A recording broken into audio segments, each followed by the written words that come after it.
Chapter 38. Free at last.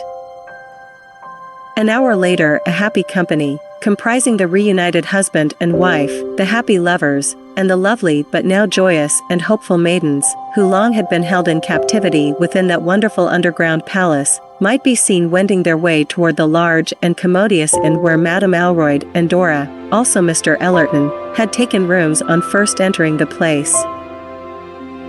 Mine host's face glowed all over with sympathy, delight, and genial hospitality, as he welcomed so many illustrious people beneath his comfortable roof. It was not often that anything so interesting and exciting occurred in the quiet village, a proof of which might be seen in this honest landlord's flurried manner, as he rushed hither and thither, giving an order here, and countermanding one there. But at last all was right, every one was comfortably settled, and every eye closed in sound and peaceful slumber, and every heart forgetting in its gentle embrace the thrilling events of the few hours previous.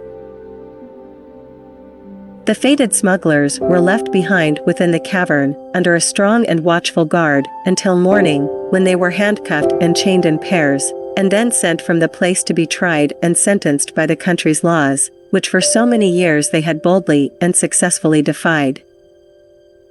The body of the squire was quietly interred in a wild and secluded spot not far from the sea, the people refusing to allow so wicked a man to be buried in their sacred grounds.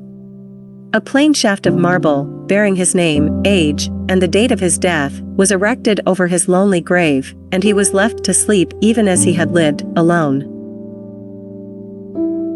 For a week after these events, the hotel where our friend sojourned was a scene of hilarity and joy, such as the white old rooms had not witnessed in many a year. Then the gay and happy company broke up, and all departed, to go their different ways. The lovely captives, all except Vivian and Enid, were placed under the care and protection of good old Father Francis, together with an abundance of means, to be conveyed to their several homes, where all arrived safely, as Vivian learned through loving letters received from her affectionate and grateful charges.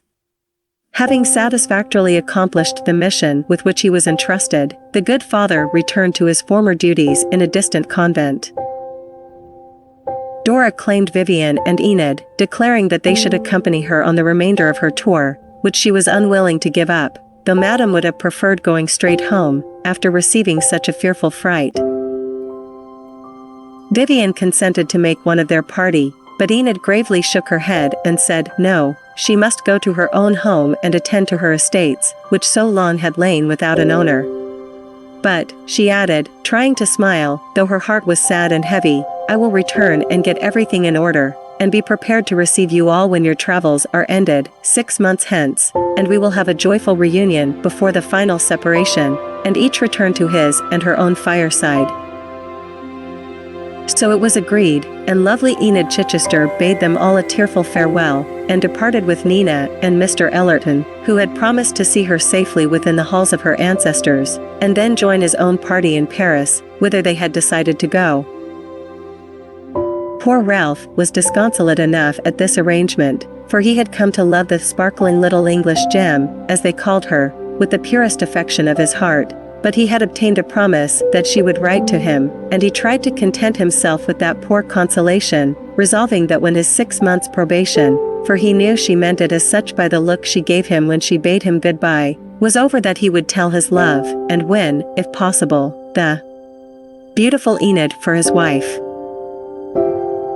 Madame Alroyd, Dora and Robert, Vivian and Frederick Weimer, who had discovered that he could not exist beyond the presence of the fair Italian, Alfred Ellerton, with Rose, his wife, and Ralph, then all bade a final farewell to Germany, and departed for gay, thoughtless, charming Paris. Vivian's 2 uncles returned to their native country, to fair and lovely Italy, with its sunny skies and fragrant vineyards, to prepare a home for the idol of their hearts, where she was to dwell with them after the promised reunion at Chichester Hall.